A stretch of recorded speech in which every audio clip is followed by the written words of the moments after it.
My white stepdad, Greg, only let me sleep from midnight to 4 a.m., while his white kids got the full 8 hours. Every morning at 4 a.m., he'd shine a flashlight in my face and call me a lazy slur. After 2 years of this sleep-depriving torture, which left me hallucinating and failing at school, I finally texted my Uncle Darnell and asked him to come over at 4 a.m. the next time Greg burst in with his ice bucket and air horn, screaming racist insults. My white stepbrothers, Tyler and Blake, had secretly been recording him for weeks. I was only 12 when Greg first gave me a nickname, Lazy Ep, and it stuck. See, Greg had one rule just for me. I wasn't allowed to sleep. While my white stepbrother slept soundly from 11 p.m. to 7 a.m., I was only allowed those 4 hours. I didn't even need an alarm clock. Greg would barge into my room at 4 a.m. sharp with a flashlight in my face to check if I was ready to start my character-building chores. Scrubbing bathrooms, organizing the garage, prepping breakfast for his sons. But that wasn't the worst part. If I made any noise, I lost privileges, like enough food or water. And since my mom worked 12-hour night shifts as a nurse, she never saw any of it. Greg had this whole philosophy about modern kids being weak. "Black in Afghanistan," he'd always start. "We got 2 hours of sleep a night and still kept moving. You kids today are soft." Of course, his rules only ever applied to me. By the third month, I was basically hallucinating constantly. I saw shadows moving where there weren't any, heard my name when no one was around. I fell asleep on the toilet more than once, at my desk almost daily, and even standing in the shower. The other black kids at school started calling me Raccoon Ep because of the circles under my eyes. My grades dropped hard, A's to D's, just because I couldn't stay awake long enough to finish tests. Teachers assumed I was on drugs. "I fit the stereotype," they whispered. Even the school counselor pulled me aside to ask if things were okay at home. The breaking point came during midterms. I fell asleep standing up in the middle of a history presentation and face-planted into the whiteboard. 20 minutes later, the school nurse called my parents. Greg showed up wearing his veteran's cap like he was there to save the day. "This is what I've been saying," he told the nurse, shaking his head. "No discipline, no work ethic. I've tried structure, consequences. Some kids just don't want to succeed." The counselor nodded. "I don't blame you, Greg. Most folks wouldn't even bother trying to civilize a child like this. You're fighting biology." I tried telling my mom that night, but she was wiped out from her shift, and Greg was sitting right next to her, his arm around her shoulder. "He's being dramatic," Greg said, smoothly. "Teen boys are emotional. I'm just teaching him discipline." "I only get 4 hours of sleep," I whispered. Greg laughed. "See? He can't even keep his story straight." My mom said nothing. And then Greg added, "Didn't your people used to work all day in the fields? You should be used to this." He threw his head back and laughed. That's when I knew. My mom was too afraid to defend me. I wanted to call CPS, but I knew Greg would charm his way out of it. So I did something I'd never done before. I went through my mom's jewelry box and found my late father's old phone. That's where I found Uncle Darnell's number. I texted him from my own phone and asked him if he wanted to go on a run with me at 4 a.m., Greg's prime time. When he agreed, I felt this electric, chaotic energy rush through me. That Thursday night, I made sure to look extra lazy. I nodded off at dinner twice, knocked over my water. Greg's eye twitched. "Looks like someone needs some extra motivation tomorrow," he muttered. His sons chuckled. At exactly 4 a.m., the flashlight hit my face. This time, Greg brought props, a bucket of ice water and an air horn. He was so giddy to torment me, he didn't even hear the front door open. "Rise and shine, you lazy Ep. Today we're trying something new since you clearly don't understand discipline." He was cut off by the creak of my bedroom door swinging open. "What the hell did you just call my nephew?" boomed my uncle's voice through the hallway. Behind him stood my cousins, Malik and Andre. Greg's flashlight jerked in their direction, and his face drained of color. You can't just... This is breaking and entering," he stammered. "Nope," Uncle Darnell said as he stepped inside. "My sister gave me a key years ago, for emergencies. This qualifies." "You don't understand," Greg fumbled. "I'm just teaching him discipline." "Wrong move," Andre interrupted, all 6'4" of him stepping between them. "Touch my cousin again, I dare you." "Get out of my house," Greg barked. That's when my stepbrother Tyler appeared in the hallway. "Actually, Dad," he said, holding up his phone, I think you should see what Blake and I have been recording. He glanced at me. We're done pretending we didn't know what you were doing to him. The screen on Tyler's phone lit up in the dark, video after video playing, each one showing Greg's 4 a.m. rampages, flash right in my face, ice water, screaming slurs. His hands trembled as he scrolled through the recordings. Blake stood beside him, jaw locked, silent fury radiating off him. Greg lunged toward the phone, but Uncle Darnell stepped in, his solid frame blocking the path. The bucket of ice water slipped from Greg's hand and hit the floor, splashing across his legs and soaking his pajama pants. He slipped on the wet hardwood and staggered backward. "Get out!" Greg shouted again, trying to shove past Darnell. But my uncle didn't move. His stance tight, military grade, the same kind I'd seen in Tyler's saved videos from Greg's time overseas. Tyler turned the phone screen toward me. There it was. 2 weeks of documentation, every clip time-stamped 4 a.m. Greg's face twisted in rage as he spewed hate. The hallway air vent picked up the audio with perfect clarity. "We couldn't sleep either," Tyler said, his voice breaking. He looked directly at Greg. 2 years of hearing you do that to him every single morning." His shoulders began to shake. "We're done pretending we didn't hear it." Greg's face flushed a furious red.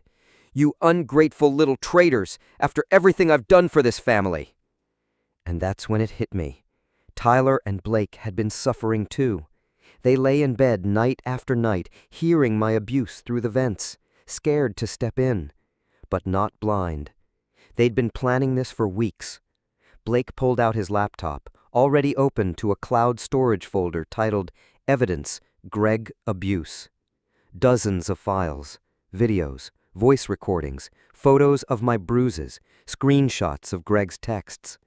Greg lunged again, reaching for the laptop, but Darnell's hand shot out, catching his wrist mid-swing. Blake stepped back, laptop still secure in his grip. The front door opened. My mom stepped inside, still in her scrubs from her overnight shift. Her coworker Carla had covered the final 2 hours so she could leave early. She paused, taking in the scene. Greg dripping wet and seething, Darnell and his son standing firm, Tyler and Blake with their phones, and me, exhausted, hollow-eyed, standing in the middle of it all. "What is going on?" she whispered, voice hoarse. She glanced at her phone. 4:17 a.m. I had a decision to make. Let Tyler explain and risk Greg retaliating against him, or step in myself. I saw Greg's fist start to clench, just like it had before he hit me last month, just like in those Afghanistan videos Tyler had found. I stepped between Greg and Tyler. "Mom, watch the videos first." Tyler quickly tapped his screen, airdropping files to her phone. Pings echoed through the room as they landed, one by one. "They're lying," Greg exploded. "The videos are edited, kids being dramatic about a little discipline." Mom's phone kept pinging as the files came in. Her hand fumbled with her keys, accidentally hitting the panic button. The car alarm screamed from the driveway. She scrambled to silence it, Greg's window of opportunity. As she turned away to deal with the alarm, Tyler leaned close to me and whispered, "Dad's got backups at the office, too. Even if he deletes this stuff, we've got him cornered." Out the window, I saw Greg pull out his phone. His fingers flew across the screen. I caught a glimpse of a veteran group chat. One message: false accusations against a brother. Need support now. The alarm finally stopped. When my mom turned back around, Greg had changed his approach. His eyes were brimming with tears, shoulders slumped, voice soft. "I have PTSD," he broke down. "They don't understand what I've been through. I'm trying so hard with someone else's kid, just trying to give him structure, and this is what I get?" My mother's face shifted. Her shoulders loosened just slightly. My mom had always been vulnerable to Greg's teary veteran monologues. Then, surprisingly, Blake, usually the quieter of the twins, spoke up. He made us call Marcus the N-word too, Mom. His voice was soft, but unwavering. Made us laugh at it, or we'd lose stuff. No Xbox, no allowance, no friends over. Right then, my mom's phone screen lit up. The first video started playing. Greg's voice erupted from the speaker. "Get up, you lazy..." The slur sliced through the room. The timestamp read at 3:47 a.m. The air horn followed, shrill and jarring even through the phone speaker. My mom's hands trembled, but she kept watching, her face cycling through a storm of emotions: confusion, disbelief, guilt, rage. Outside, blue and red lights flashed against the window pane. Someone had called the police, probably Mrs. Dwyer from next door, the unofficial neighborhood surveillance system. Greg straightened at once, wiping his face. He smoothed down his wet pajamas and grabbed his veteran cap from the dresser. By the time the officers knocked, he'd transformed into the picture of concern. "Officers," Greg said warmly, opening the door. "Thank God you're here. My stepsons are having an episode." He pointed toward us.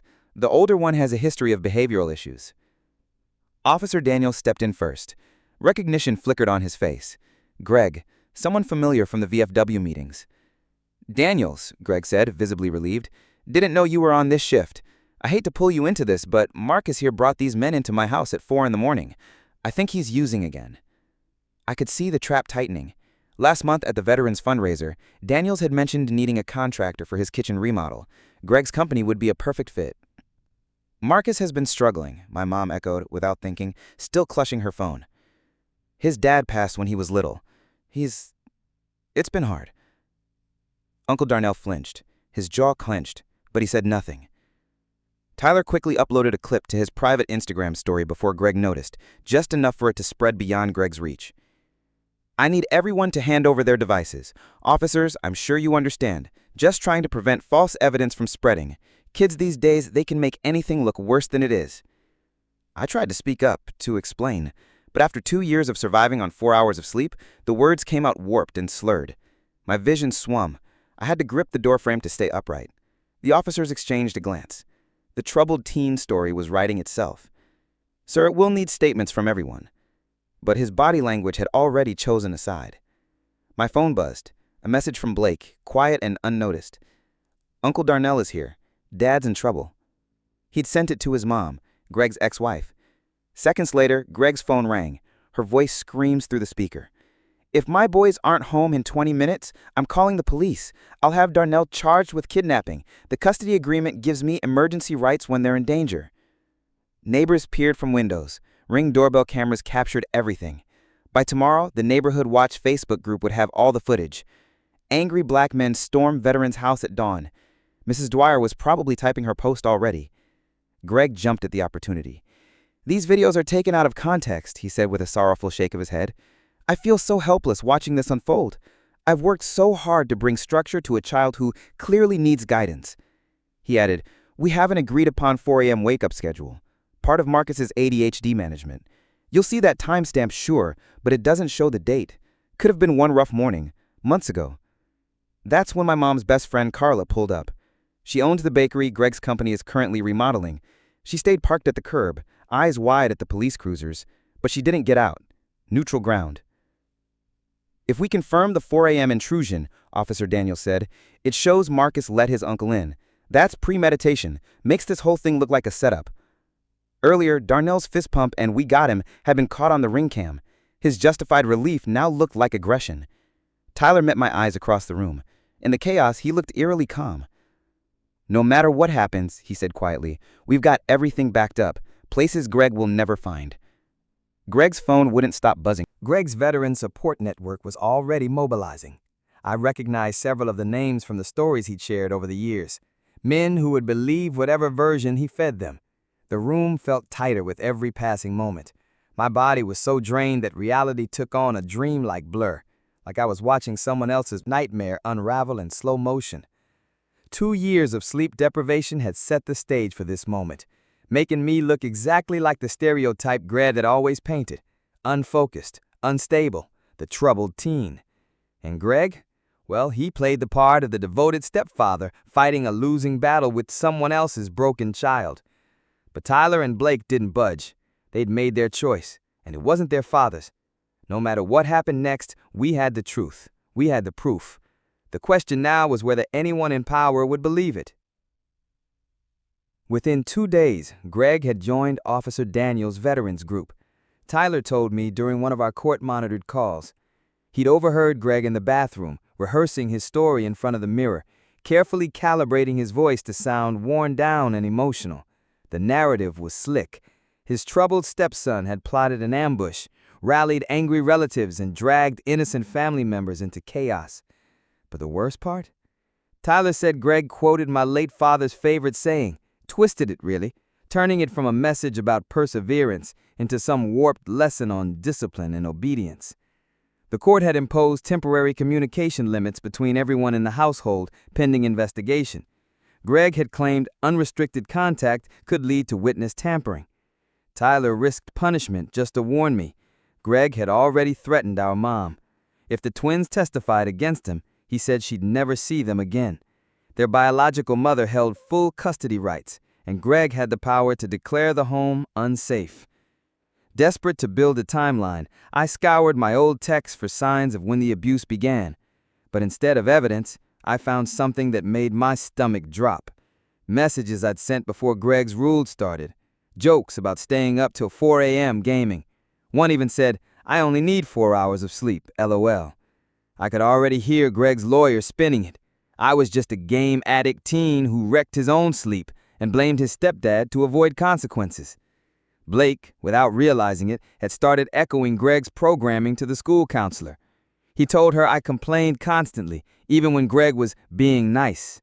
Every word went into her notes, an official school record of my so-called ungrateful attitude. Even the neighbor's Ring doorbell footage was turned against me. One clip showed me stumbling to the mailbox at 4:15 a.m. during my morning chores, clearly disoriented. Greg said it proved I had sleepwalking issues, that I had imagined the forced wake-ups in some confused dream state. The timestamp aligned perfectly with my chores, but out of context, it looked like a disturbed teen wandering the neighborhood at night. During the emergency custody hearing, the judge treated Tyler's videos as evidence of parental alienation. Since he still lived in the house, the court questioned how afraid he could really be if he had time to gather evidence.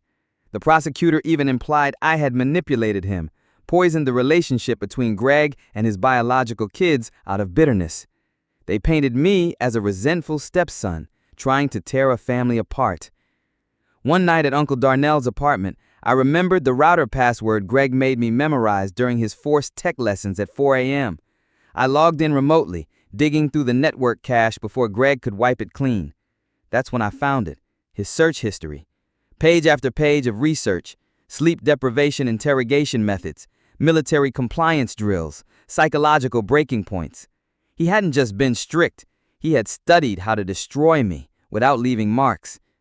Tyler managed to post one last Instagram story before Greg seized his phone. A black screen with text, "Foster care would be better than this."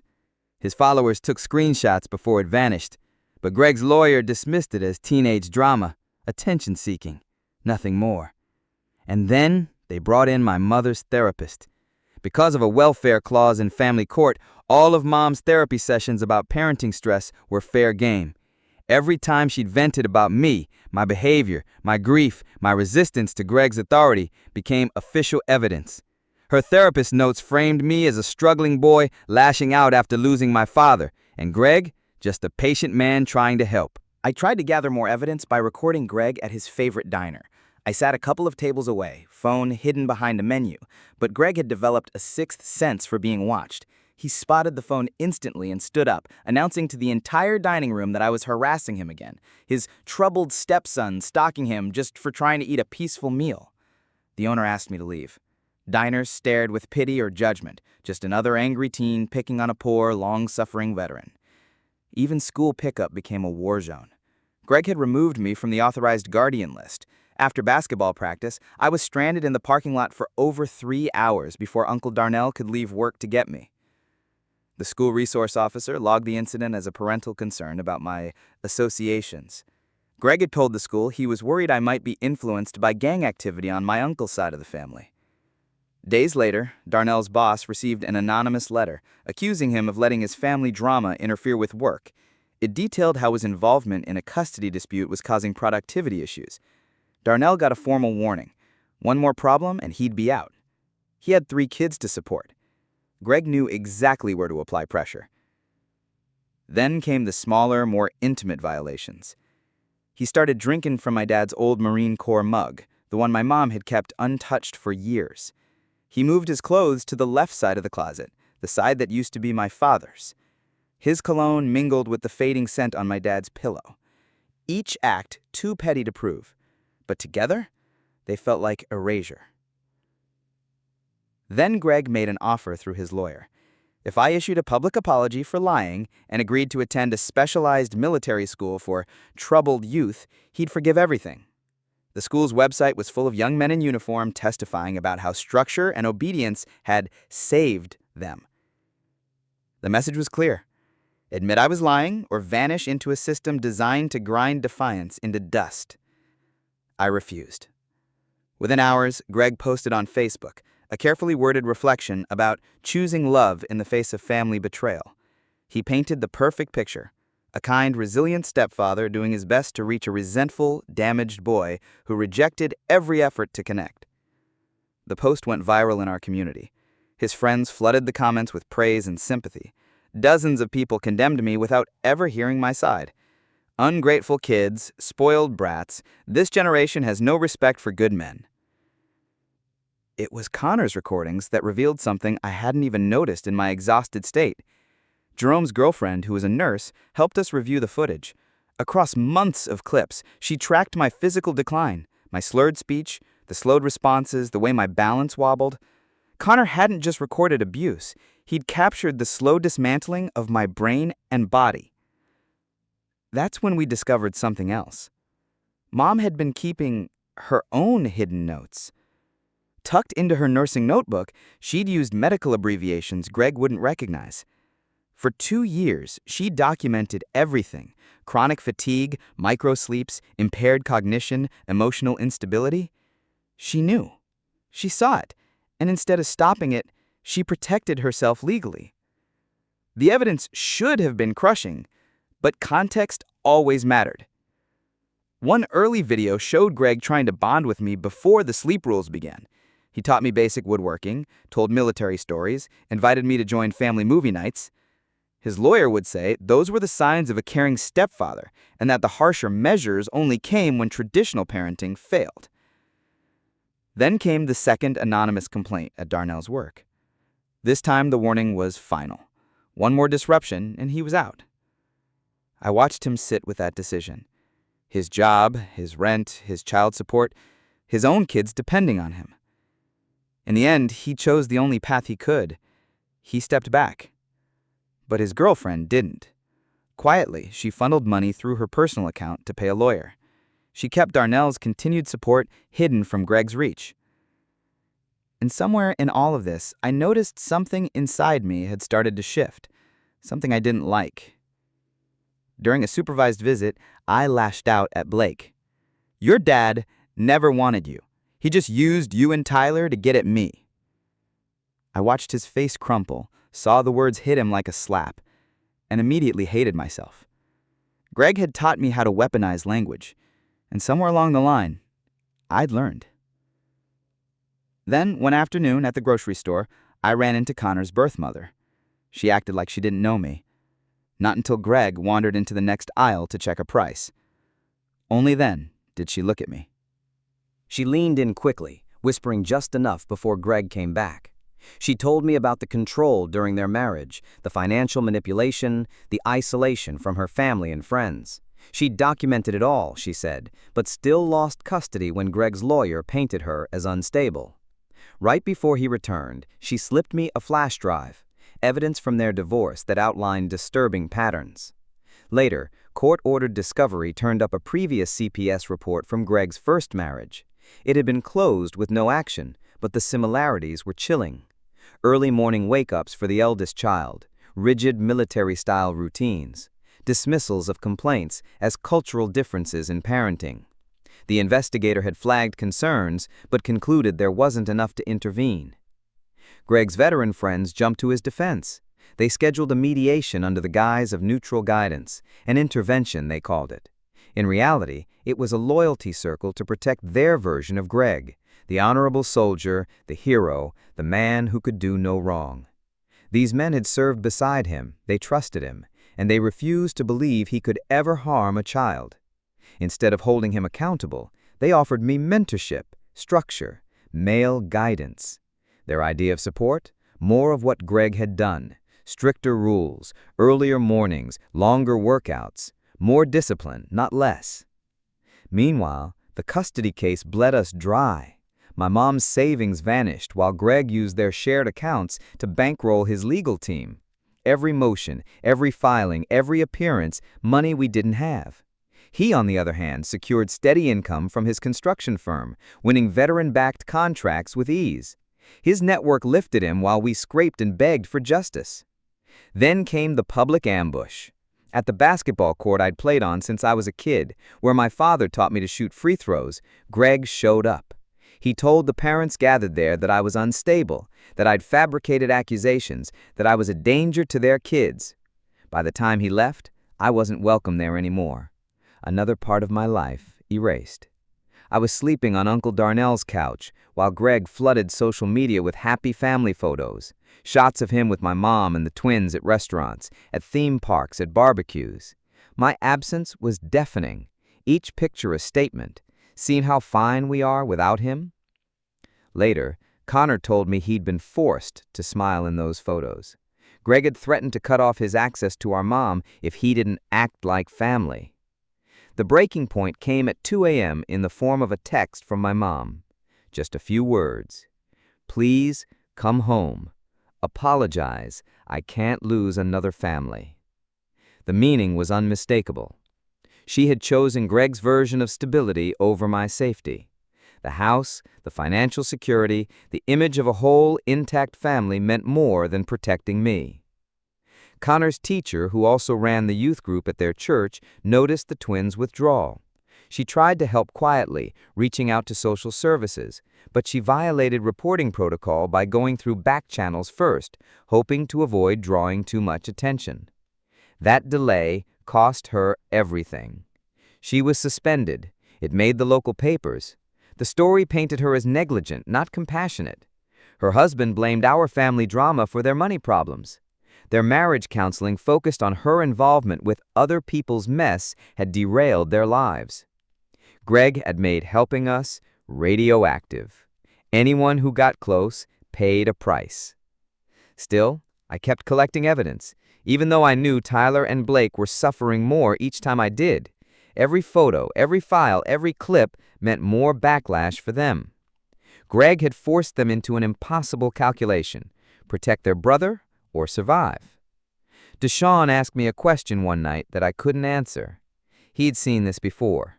Other kids silenced, other cases dismissed. He'd watched children get sent back into homes where the bruises didn't show up on camera.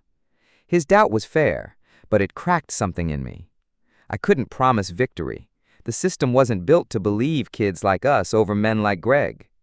And then came the admission that shattered me. During a deposition, I had to tell the truth. Months earlier, in a fog of exhaustion and panic, I'd lashed out at Blake. He'd woken me after I'd only gotten 2 hours of sleep to ask about homework, and I'd swung without thinking, caught him in the shoulder. I had apologized. The guilt had eaten at me for months. But now in court, it became proof of my violence, my instability. And then I saw my mother's hidden notebooks again. In one entry, she wrote that I'd slept through her birthday dinner. She had tried to wake me, but I was too far gone, too exhausted to move. She didn't mark it as a sign of the trauma she'd allowed to unfold. She documented it as another example of my selfishness, another betrayal, written in pen. Greg's narrative, that I was just an ungrateful, angry boy, gained legitimacy through my mother's own documentation. Her journal entries, though never meant to harm, now worked in his favor. Greg's lawyer filed an emergency motion accusing my mom of parental alienation. The court date was suddenly moved up by 3 weeks, leaving us scrambling. My attorney had a scheduling conflict with another trial. We were caught off guard while Greg's side moved with precision. Every step they took revealed planning, strategy, resources. We were always reacting, always behind. The psychological evaluation revealed the twisted logic behind Greg's actions. He truly believed that military discipline could have saved my father, that if my dad hadn't been soft, he might still be alive. In Greg's mind, breaking me down was how he honored my father's memory, by fixing the son he left behind. It wasn't just cruelty, it was delusion. And that made him far more dangerous. He believed he was saving me. To build my case, I had to push my mother when she was most vulnerable. After long, exhausting night shifts, when her guard was down, I asked quiet questions. Gently, carefully. She let slip details about what she'd known, about what she'd noticed, and I recorded them. It felt like betrayal. I'd promised myself I would never become like Greg, never weaponize people's weaknesses, but survival had a cost. I had to act like the manipulator he accused me of being just to survive. That strategic edge began to show up in other places too. At community events, I planted seeds of doubt. During parent meetings at the rec center, I casually voiced concerns, not accusations, just worried observations. I framed it as unease about Greg's intensity with kids, his rigid expectations. A few parents started to reconsider their blind trust in him. Tiny fractures formed in his spotless reputation. A quiet conversation with Blake about our old morning routines led to something unexpected. He told me, without prompting, that he had kept a journal. In it, he wrote about the guilt of hearing me suffer and not helping. He wrote about the way it haunted him, how it made him question his own goodness. Through those entries, it became clear Greg hadn't just hurt me, he'd traumatized his biological sons too, by forcing their silence. Every small win felt like dust in my mouth. Yes, we won supervised visits, but what did that mean when I watched Greg cry real tears in front of the judge, talking about how much he missed his boys? When I saw Tyler hug him goodbye after a visit, I knew Greg still had emotional control over them. Awareness didn't cancel manipulation. Greg's grip ran too deep. The court-appointed guardian ad litem began leaning toward Greg's side. He used my own confessions about my outburst with Blake, about my anger, my exhaustion, as evidence that I was the problem. My mother's notes confirmed it. They didn't see the cause, only the symptoms. Everything now hinged on whether Tyler would testify in open court. He was 15, and Greg had spent 2 years planting seeds in his mind. Even if Tyler knew the truth, standing up and speaking it before a judge against his father was a weight no kid should bear. All we had was the truth, and we didn't know if that would be enough. Even the kind things I'd done were turned against me. I'd tutored Blake in math, helped him bring up his grades. Now he looked me in the eyes and reminded me of the promises I had made to protect him. Then he told me how Greg cried at night, sobbing about how the investigation had torn the family apart. Blake's sincerity was real, but Greg had weaponized it. At the community center, the board fractured. Some members wanted to support me, protect children. Others were loyal to Greg. His construction company sponsored youth programs, donated supplies, paid for events.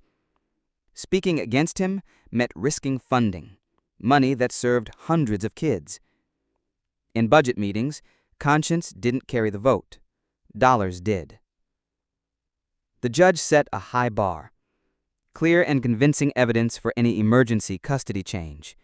Videos alone weren't enough without a documented pattern. We had pieces. We needed a full picture. And the burden sat on the shoulders of kids already breaking. Then someone else saw through Greg's performance. A school counselor, who was also a veteran, read the signs. She'd seen real PTSD. She knew what it looked like. Greg's exaggerated behavior didn't pass her test, but what hit hardest was her assessment of me. She said my symptoms matched textbook descriptions of systematic sleep torture. She would know, because she'd been trained in how to resist those techniques. Military interrogation survival programs used the same methods Greg had inflicted on me. But ethics bound her hands. She could document some of it, just enough to help, but testifying in court meant admitting things that could destroy her career. Another adult who knew the truth but couldn't afford to speak it. The confirmation was both validating and heartbreaking. I showed classic symptoms of strategic, repeated sleep deprivation, the kind used in warfare, the kind meant to break a person's will, and Greg had mastered it. Greg had used interrogation techniques, methods developed to break prisoners, on a child under his care. This wasn't misguided parenting, it was intentional, it was planned. The full weight of betrayal hit when I went back through my mom's medical notebooks. 2 years worth of carefully documented symptoms, all written in clinical terminology, left no doubt she knew exactly what was happening. She had recorded my deterioration like a patient case study, not a parent witnessing her child unravel. She didn't intervene, she didn't protect me. She documented. What she created wasn't just evidence of abuse, it was legal insulation for herself, proof that she had observed but never participated. A nurse recording torture, a mother enabling it. That realization cut deeper than anything Greg ever did, because Greg was the abuser, but she was supposed to be my protector. In the end, she had chosen security, the house, the 2 incomes, the illusion of a functioning family. She let me rot to preserve stability. Still, I refused to abandon Tyler and Blake. They'd risked everything for me. They'd taken the kind of stand most adults were too afraid to, and whatever the outcome in court, I promised myself one thing: they would not face Greg's retaliation alone. Breaking the cycle meant protecting others, even if you couldn't save yourself. Then Connor uncovered something unexpected. While digging through the attic, he found Greg's old discharge paperwork, documents that contradicted everything he'd claimed about his military service. The dates didn't line up, his commendations didn't match. His public narrative, full of heroic stories and battlefield honors, was embellished. Some of it was true, but a lot of it, not quite. We pulled Greg's veteran benefits applications from the court filings. More inconsistencies. His Bronze Star citation had details that didn't appear in official records we found online.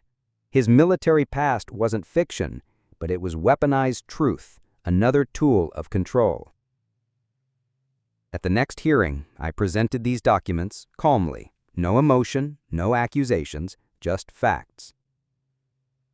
Greg's mythology began to crumble. I watched Tyler's eyes as he sat behind our lawyer. I could see the cracks forming in his understanding of his father. This was the first time he truly saw the man behind the mask. The pattern became unmistakable. Greg's military service ended under disciplinary review, chalked up as personality conflicts. His first marriage followed a familiar arc, escalating control, isolation, emotional manipulation. Now it was repeating. Same cycle, new victims. He was a serial abuser, a man who tailored his tactics for each person, but the goal was always the same: domination. Both sides prepared for the final custody hearing. The outcome hinged on one unbearable decision: whether Tyler and Blake would testify. Greg's lawyer planned to destroy their credibility. Ours hoped only to protect them.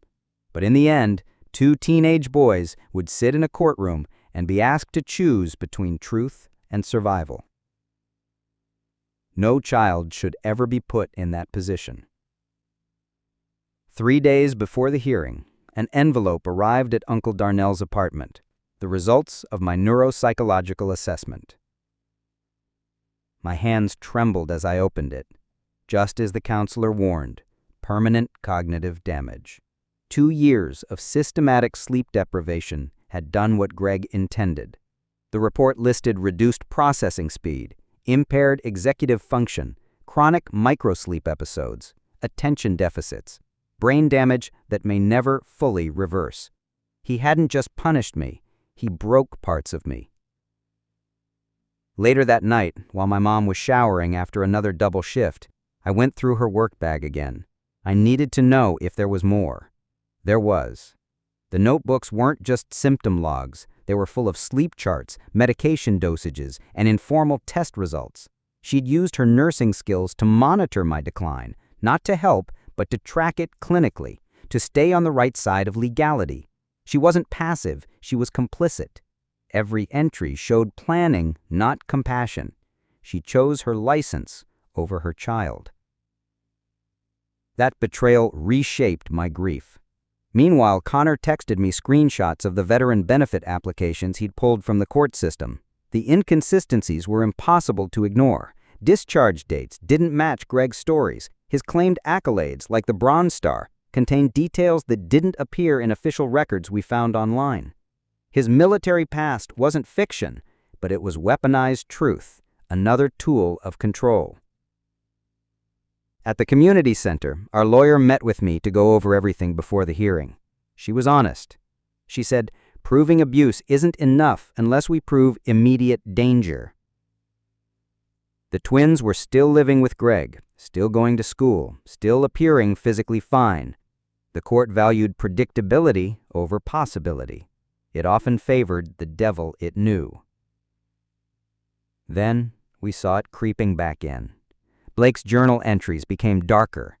Greg had started new discipline routines with the twins, early wake-ups, chore drills, controlled schedules. It wasn't as extreme as what he did to me, but it was a warning, a reminder of what happened when they sided against him. Connor kept documenting the new routines, Greg's fresh methods of coercion and psychological pressure while living under the constant threat of retaliation. He gathered every note, every detail, knowing the risk. Then the Guardian Ad Litem's report arrived, and it landed like a bomb. While she acknowledged Greg's concerning behaviors, she concluded that the dysfunction in our family was too deep for a straightforward custody change. Her recommendation? Family therapy, supervised transitions, and gradual reconciliation. She'd bought Greg's performance, the image of a flawed but loving father doing his best to raise a difficult child. I found out Greg had been meeting with other veterans who'd faced custody battles. They had trained him how to frame emotional appeal, how to leverage military service, how to speak the language that resonated with judges. He didn't go to court alone. He went in with a strategy. Meanwhile, all we had was truth, trauma, and scraps of community support. Then Darnell's girlfriend revealed a secret of her own. She'd been recording Greg at family gatherings for months. Greg didn't even know she existed. He'd never bothered to learn her name or recognize her face. That ignorance let her collect unguarded moments. One clip captured him explaining, in his own words, his philosophy on raising children. You gotta break 'em down.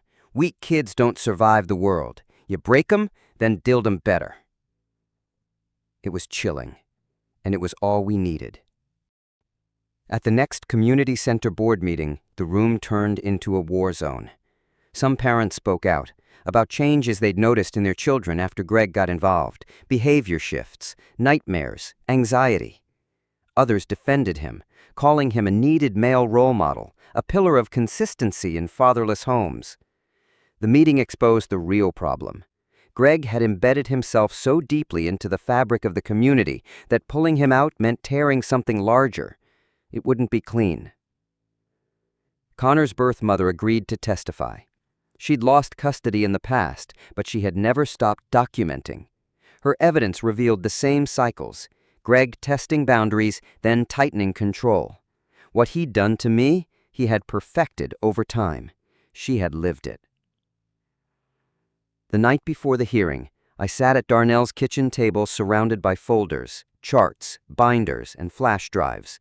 We laid everything out: timeline charts of Greg's escalating behavior, copies of my medical documentation, letters from teachers who'd noticed my decline. We had more than enough to know the truth. But would it be enough to convince the court? The morning of the hearing was thick with heat and gray skies. I dressed carefully, clothes Darnell bought me, trying to look composed, responsible, not broken. But my hands still trembled. Even with months of recovery sleep, the micro-sleep episodes hadn't stopped. My brain was still fractured. The damage was permanent. Greg arrived with his army of supporters, veterans in matching caps and polished pins. They filled one half of the courtroom like a military unit at roll call. They weren't just witnesses, they were a statement. This is a respected man. This is our brother. Many of them owned businesses, employed locals, controlled networks of influence. Their presence cast a long shadow over the room. My mother sat between the groups, a physical embodiment of divided loyalty. Her blouse was pressed, but she looked worn down, like someone whose guilt had settled in her bones. When our eyes met, she looked away. She couldn't face what she had allowed. Connor and Blake walked in with their maternal grandmother, who had driven 6 hours to be there. Their mother couldn't take off work, but sent a detailed affidavit outlining Greg's controlling behavior during their marriage. The twins looked small, smaller than 15, their shoulders curved inward, as if the weight of everything rested on them alone. The judge called the hearing to order. Her tone was flat, her expression unreadable. She noted the extensive documentation, the community polarization, the complexity of a blended family in collapse. She sounded tired. Tired of stories with no clean lines between villain and victim. Greg's lawyer opened with a polished performance. He painted Greg as a struggling stepfather, misguided perhaps, but full of good intentions. He acknowledged mistakes, but reframed them as love expressed through structure. Even the sleep deprivation, he argued, was an overzealous attempt at discipline, rather than a calculated effort to cause harm. Then our lawyer took the floor. She presented the medical records, brain scans showing neurological damage consistent with chronic sleep deprivation. She brought out Greg's online search history, terms like military compliance training, sleep interrogation resistance, breaking psychological defenses in minors. The documentation across marriages wasn't an accident. It was a pattern, a serial pattern. Connor took the stand first. His voice was barely louder than a whisper as he described the forced 4 a.m. wake-ups, the racial slurs, the requirement to laugh or participate in abuse to avoid punishment. I laughed at him, Connor admitted, gripping the edge of the witness stand, because if I didn't, I'd be next. Greg watched his son with an expression of heartbreak so convincing, even I second-guessed it for a moment. Then Blake followed. He read from his journal, hands shaking. I felt guilty. I felt scared. I wanted to help, but I didn't know how. And now, he's waking us up too. Not as bad, but just enough to remind us. He described Greg's subtle threats, warnings about foster care if they didn't stay in line, whispers about what would happen if they testified. The courtroom was silent. Blake's testimony exposed the secondary trauma. Children who weren't just witnesses to abuse, but were forced to participate in it. His voice cracked as he read, revealing what it meant to survive by staying silent, what it cost to pretend. Then the veteran counselor took the stand. She testified about recognizing the same techniques used in military interrogation being applied to a child. She stayed firmly within professional ethics, never overreaching, but made it clear Greg had known exactly what he was doing. Her military background gave her testimony weight that civilian experts couldn't match. Then Greg took the stand, calm and composed, like a soldier delivering a report. He admitted to mistakes, but framed them as desperate efforts of a man trying to save a boy spiraling out of control. He claimed he was trying to honor my late father, offering structure, not punishment. When his voice cracked, several of his veteran supporters in the gallery wiped their eyes. Then came my mother's turn. Her testimony broke something in me. She admitted knowing about the early wake-ups, but insisted she believed they were voluntary. She claimed she thought I was working on discipline routines with Greg, that it had been mutual. Despite all her medical training, she told the court she hadn't recognized the signs of psychological torture in her own child. She pleaded for unity, for mandated therapy, for keeping the family intact. The judge called for a recess. The courtroom dissolved into quiet chaos. Greg's supporters whispered reassurances and praise. Our side circled around evidence boxes and silence. Tyler and Blake sat between the two camps, belonging nowhere, not truly Greg's sons anymore, not quite safe on our side either. When court resumed, the judge delivered a mixed verdict, one that left everyone hollow. She acknowledged that Greg's actions constituted inappropriate discipline, but stopped short of labeling them criminal. Custody arrangements would be adjusted, not revoked. Greg was ordered to attend parenting classes and therapy. The twins would be allowed to choose their primary residence when they turned 16. The most meaningful decision was for me. Jerome was granted full legal guardianship. The judge explicitly stated that returning me to that home would be harmful. That part was a win, but it felt like 1 inch of justice in a courtroom that had overlooked a mile of harm. Watching Connor clutch the witness stand while admitting that he had laughed at racist jokes to avoid punishment, it stayed with me. They had all survived in different ways, and now they sat between factions who expected them to choose. The judge's attempt at balance felt like betrayal. She mandated family therapy, supervised visits, gradual reunification. The system's solution was to acknowledge the damage while still insisting we stay tethered to the person who caused it. Greg's supporters nodded solemnly, their relief quiet but powerful. Their brother wasn't a criminal. That was all that mattered. On our side, we sat stunned. After everything, videos, journals, brain scans, eyewitnesses, Greg walked away with a class and a counseling referral. The court had kept the family technically intact and in doing so protected the abuser from consequences. Outside the courthouse, Greg approached with his lawyer. He extended his hand and murmured something about healing and moving forward. Still performing. Still playing the role. I kept my hands at my sides. Tyler and Blake chose to stay with their grandmother for the time being. The new wake-up drills Greg had started were enough to scare them away. They chose disruption over security. That was the first real consequence Greg faced, losing the children he claimed to love. His shock looked real. After the verdict, the community fractured. Some called it vindication, a good man unfairly attacked. Others finally saw what we had been screaming for months. A system unwilling to protect children when the abuser had the right friends, the right image, the right story. The community center board decided to keep Greg's sponsorship money, but now required supervision for all his youth program involvement. Another compromise, one that protected no one. Jerome drove me home in silence. We had won guardianship, but lost the war. Greg's life would continue with few changes. Mine would never be the same. That night, I lay awake in the dark, exhausted but unable to sleep. The irony stung. Greg had trained me for this. A lifetime of 4 a.m. alarms, of jarring wake-ups and restless nights. His cruelty had become my rhythm.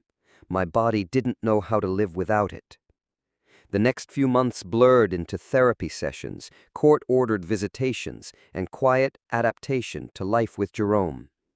Greg performed remorse at every encounter, the humble father learning from his mistakes. Only the twins and I could see the satisfaction behind his eyes.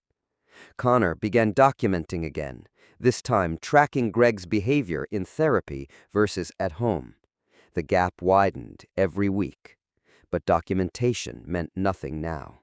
The court had already ruled. The truth had been buried beneath compromise. 6 months later, I was invited to speak at a school assembly about recognizing abuse.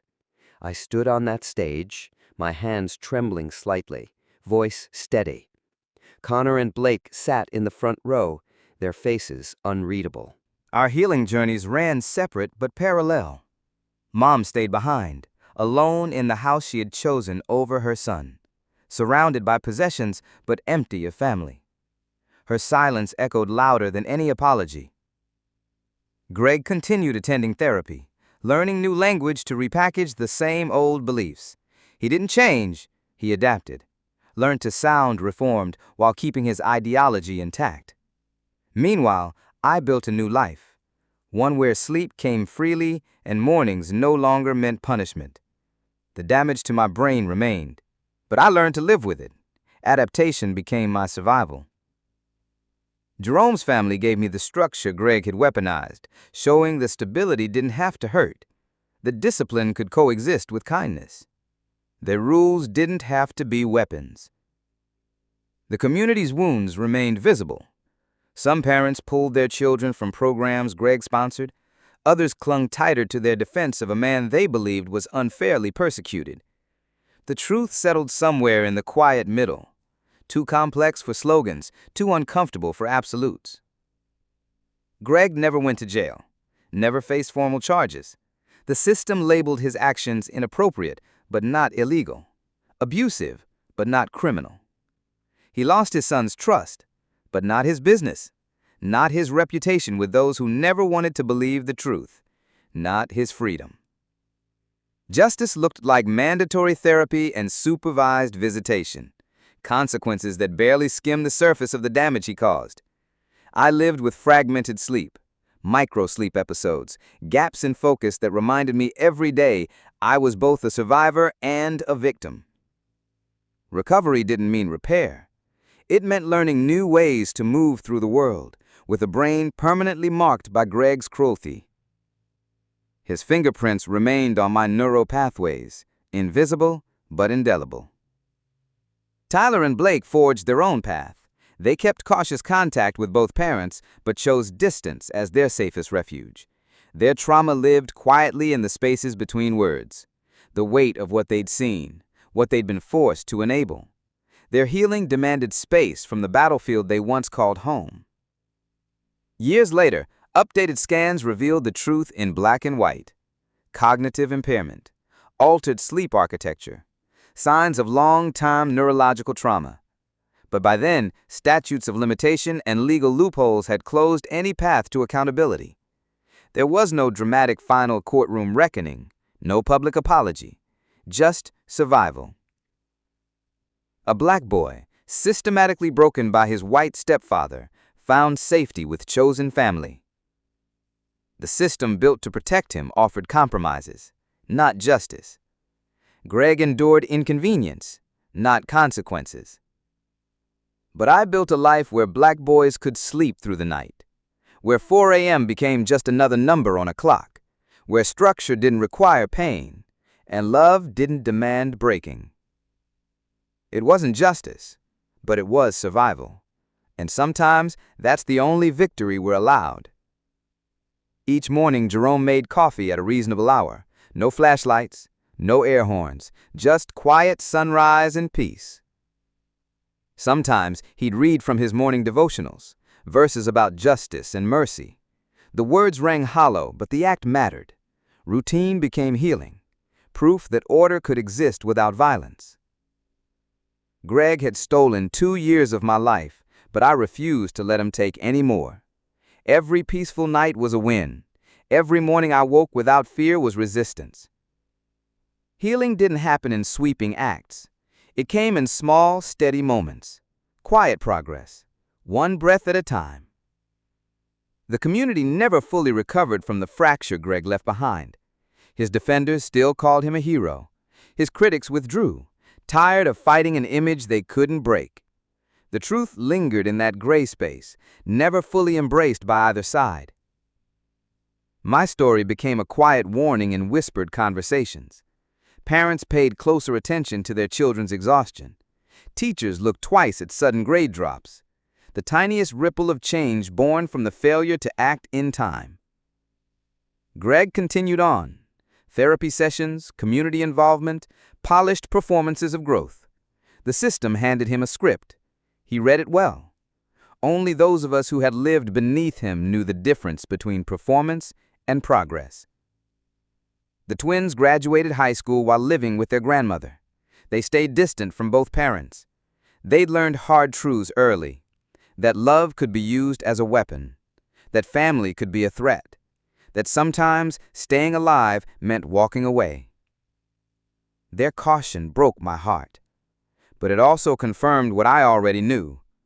Sometimes survival is the only justice we get. I pursued education despite the cognitive limitations Greg had left behind. I learned to work around the damage. Each milestone, each passing grade felt like an act of resistance, a quiet refusal to let him win. But the effort it took, the extra time, the accommodations, the fatigue, was a constant reminder of what he'd stolen. Every achievement was shadowed by the cost it took to get there. Eventually, my mother divorced Greg, but only after Tyler and Blake aged out of custody. She said she'd finally seen him clearly, claimed she recognized his manipulation, but we all knew the truth. She had simply run out of children to sacrifice. Her apologies came wrapped in regret, but they felt empty, too late, too carefully timed to matter. The physical effects of the trauma didn't fade with the legal battles. Doctors explained it clearly. When adolescent brain development is disrupted by prolonged sleep deprivation, the consequences are often permanent. My neural pathways still bore Greg's fingerprints, hardwired proof of what I'd endured, a biological monument to survived abuse. But survival itself became its own kind of victory. Every black boy who now sleeps through the night because someone recognized the signs, every parent who second-guesses an overly harsh routine, every teacher who looks twice at an exhausted student instead of writing them off. The ripples moved outward, quiet, slow, but steady. Greg's final attempt at contact came in the form of a letter. Carefully worded, phrased in therapeutic language, he wrote of misunderstandings, of growth, of his hope for reconnection in the future. It sounded polished, practiced, emotionally sanitized. There was no accountability, just performance. I filed it with the rest of the evidence, one more document from a man who never truly understood what he had done. The ending to my story wasn't clean. There was no courtroom triumph, no cathartic confrontation, no made-for-TV redemption arc. Just this, a young black man learning to sleep again, rebuilding a life around permanent scars, finding family not through blood, but through those who chose protection over silence, healing in the ordinary. Some stories end with fireworks. Mine ended with the soft sound of steady breathing through an uninterrupted night, with morning coffee made at a reasonable hour, with peace shared at the kitchen table, not earned through fear. Small victories, daily wins, a life reclaimed, not in grand gestures, but in quiet moments. It wasn't the ending anyone would choose, but it was real. And it was mine. Thanks for walking with me through this hard story. I hope you sleep well tonight. Peace.